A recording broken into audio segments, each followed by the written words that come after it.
और एक बड़ी खबर इस वक्त जम्मू कश्मीर के कुपवाड़ा से आ रही है। यहां केरन इलाके में सुरक्षा बलों ने आतंकियों को घेर लिया है।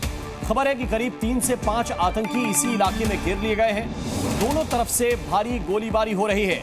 सेना ने आतंक को जड़ से खत्म करने के लिए अपना अभियान तेज कर दिया है।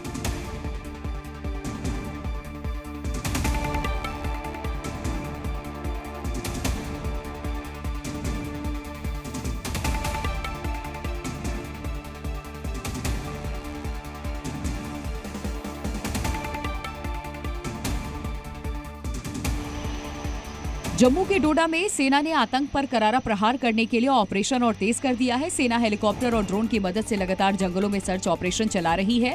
पूरे इलाके को सेना ने चारों तरफ से घेर रखा है। आतंकियों के सफाई के लिए एनकाउंटर जारी है। रुक रुक कर गोलियों की तड़तड़ाहट की आवाज भी आ रही है। इस बीच एक बुरी खबर भी सामने आई। मुठभेड़ के दौरान सेना के 2 और जवान घायल हो गए। जवानों को एयरलिफ्ट किया गया है, जिनका इलाज अस्पताल में चल रहा है।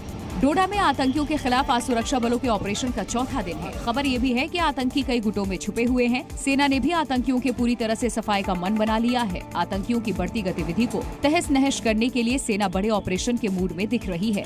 सुरक्षा बलों ने 80 किलोमीटर के दायरे में 48 जगहों को चिन्हित किया। जो तस्वीरें हैं, एक्सक्लूसिव तस्वीरें ग्राउंड जीरो से आपको बता रहे हैं किस तरह से जो security forces Jammu Kashmir police के जवान हैं वो पूरी तरह से यहाँ पर अत्याधुनिक हथियारों के साथ यहाँ पर तलाशी अभियान कर रहे हैं और किसी भी समय यहाँ पर आतंकियों के साथ जो टाकरा है वो हो सकता है और उन्हें ढेर करने के लिए तेजी से यहाँ पर ऑपरेशन जारी है। और यूपी बीजेपी में चल रही उठापटक के बीच अखिलेश यादव की एक पोस्ट ने सियासी हलचल तेज कर दी है। दरअसल अखिलेश यादव ने लिखा है कि 100 लाओ और सरकार बनाओ। यूपी की राजनीति में सियासी गर्मी तेज हो गई है। एक तरफ लोकसभा चुनाव के नतीजों के बाद से यूपी बीजेपी में अंदरूनी खटपट की खबरें सामने आ रही हैं, जिसको लेकर दिल्ली से लखनऊ तक लगातार बैठकें हो रही हैं। वहीं अखिलेश के पोस्ट के बाद यूपी में राजनीतिक हलचल और तेज हो गई है। अखिलेश यादव ने सोशल मीडिया पर पोस्ट कर मॉनसून ऑफर दिया। अखिलेश यादव ने एक्स पर पोस्ट करके लिखा कि 100 लाओ और सरकार बनाओ। ये पहली बार नहीं है कि अखिलेश यादव ने कोई ऑफर दिया है। इससे पहले भी अखिलेश यादव विधायकों को तोड़कर सरकार बनाने का ऑफर दे चुके हैं। अखिलेश यादव के पिछले ऑफर पर केशव प्रसाद मौर्य ने पलटवार किया था कि देश और प्रदेश दोनों जगह बीजेपी की सरकारें मजबूत हैं। समाजवादी पार्टी का पीडीए एक धोखा है, यानी केशव प्रसाद मौर्य ने उस समय ऑफर ठुकरा दिया था। माना जा रहा है इस बार भी अखिलेश यादव केशव प्रसाद मौर्य को समाजवादी पार्टी के साथ आने का न्योता दे रहे हैं। लेकिन केशव प्रसाद मौर्य क्या जवाब देंगे, ये देखने वाली बात होगी। और लोकसभा चुनाव में साथ लड़ने वाली समाजवादी पार्टी और कांग्रेस ने उपचुनाव में साथ लड़ने का फैसला ले लिया है।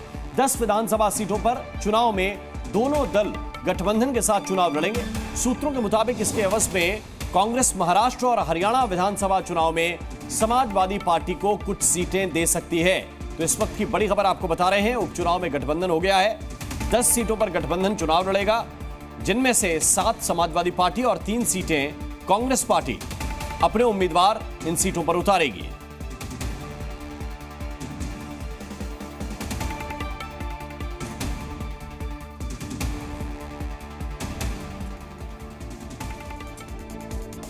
और यूपी पुलिस ने कांवड़ यात्रा में पहचान छिपाकर दुकान लगाने वालों को दुकान, ठेले, भोजनालय में अपना ओरिजिनल नाम लिखने के लिए कहा है, ताकि कांवड़ियों में भ्रम की स्थिति ना हो और कोई विवाद भी ना हो।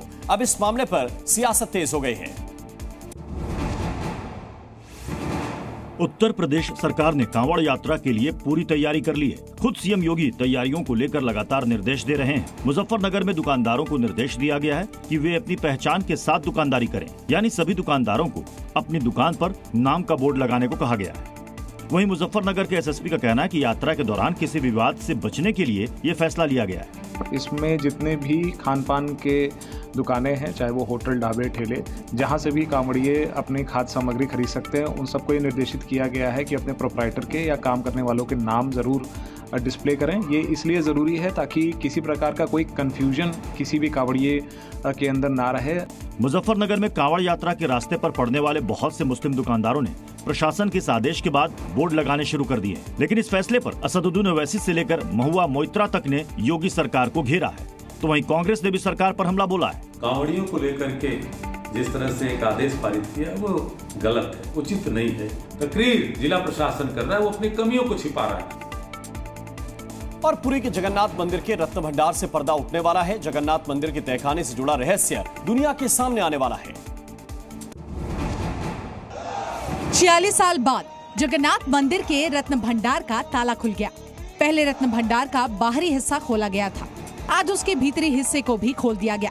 11 सदस्यों की टीम ने रत्न भंडार में प्रवेश किया। रत्न भंडार के खोलने के लिए एक शुभ मुहूर्त तय किया गया था, जिसका पालन करते हुए टीम मंदिर में दाखिल हुई। रत्न भंडार के भीतरी कक्ष से आभूषणों की शिफ्टिंग जारी है। बक्सों में आभूषणों को शिफ्ट किया जा रहा है। 14 जुलाई को रत्न भंडार के बाहरी कक्ष का कीमती सामान शिफ्ट किया गया था, आज भीतरी कक्ष का सामान शिफ्ट किया जा रहा है। सबसे पहले वहां रखे गए सारे सामान गिने जाएंगे, फिर हर एक कीमती सामान का वजन तौला जाएगा। जगन्नाथ मंदिर में 2 कक्ष है। बाहरी कक्ष में उन चीजों को रखा जाता है जो भगवान जगन्नाथ की रोजमर्रा की चीजें हैं या जिन्हें किसी विशेष मुहूर्त पर इस्तेमाल किया जाता है। वहीं भीतरी तहखाने में सोने चांदी के आभूषण वगैरह मौजूद है। ये वही भीतरी भंडार है जिसे 1978 के बाद नहीं खोला गया। वहीं आज सुबह से ही भक्तों की एंट्री मंदिर में बंद है।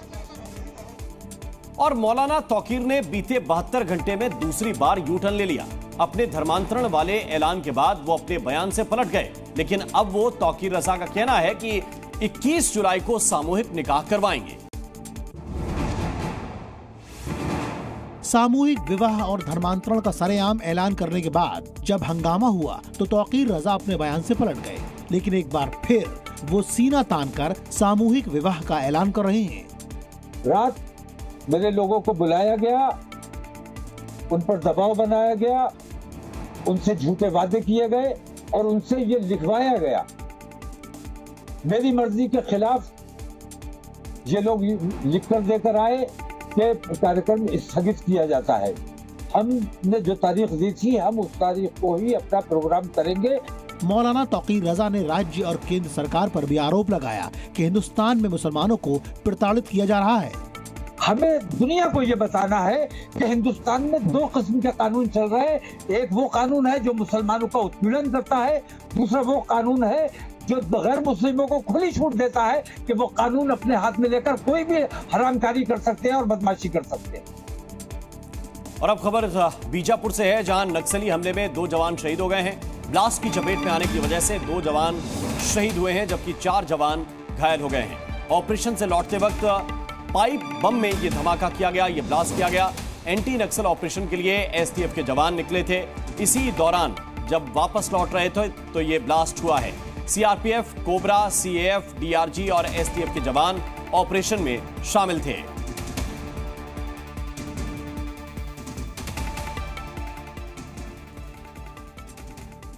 और देश के कई इलाकों में बाढ़ बारिश ने तबाही मचा रखी है। नदियां उफान पर हैं, सड़कें तालाब बन चुकी हैं। मध्य प्रदेश के हरदा में बारिश से हालात बहुत ही बिगड़ चुके हैं।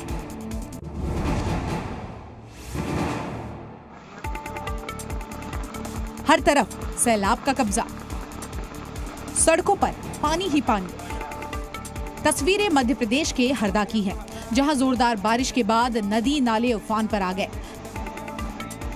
यहाँ पुलिया पर नदी पार करने के दौरान एक बड़ा हादसा टल गया। नाला पार करने के दौरान एक युवक बाइक सहित बह गया। युवक ने तैरकर अपनी जान बचाई। वहीं नाले और नदी उफान पर होने के बावजूद भी स्थानीय लोग अपनी जान जोखिम में डालते नजर आए। यहाँ जोरदार बारिश के बाद निचले इलाकों में बाढ़ जैसे हालात हो गए। वहीं खरगोन में जोरदार बारिश के बाद कार अनियंत्रित होकर नाले में जा समाई। गनीमत की बात ये रही कि सही समय रहते कार में सवार लोगों को सुरक्षित निकाला गया। छत्तीसगढ़ के बीजापुर में जोरदार बारिश के बाद नदियां उफान पर चल रही हैं। यहाँ नेशनल हाईवे तक बाढ़ का पानी पहुंच गया है। यहाँ विधायक विक्रम मंडावी सैलाब में फंस गए, जिन्हें ट्रैक्टर पर बिठाकर आगे पहुंचाया गया। और ओमान के पास समंदर में तेल टैंकर पलटने के मामले में बड़ी सफलता मिली है। रेस्क्यू टीम ने 9 क्रू मेंबर्स को सुरक्षित बचा लिया है और इनमें से 8 भारतीय हैं। ये तस्वीरें हैं खाड़ी देश ओमान के समुद्र की, जहां एक तेल टैंकर का पूरा जहाज ही पलट गया। हादसे के बाद टैंकर का तेल भी समुद्र में फैल गया। हादसे के समय इस तेल टैंकर में 16 क्रू मेंबर सवार थे, जिनमें 13 भारतीय थे। समंदर में फंसी 16 जान बचाने के लिए इंडियन नेवी ने रेस्क्यू ऑपरेशन चलाया। नौसेना ने युद्धपोत INS तेग और एयरक्राफ्ट P-8 I को राहत और बचाव कार्य के लिए भेजा। रेस्क्यू टीम ने 8 भारतीय समेत 9 क्रू मेंबर्स को सुरक्षित बचा लिया है। रेस्क्यू किया गया एक नागरिक श्रीलंका का बताया जा रहा है। जहाज पर सवार दूसरे लोगों को खोजने के लिए रेस्क्यू ऑपरेशन अभी भी जारी है।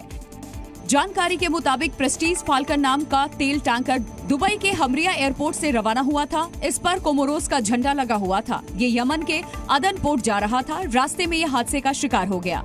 जानकारी के मुताबिक INS तेग उसी समुद्री क्षेत्र के आसपास ऑपरेशनल ड्यूटी पर था। तभी जहाज डूबने की जानकारी मिलते ही उसे सुरक्षा अभियान के लिए रवाना कर दिया गया। 16 जुलाई को INS तेग ने डूबे हुए जहाज की लोकेशन भी पता कर ली थी। Z News।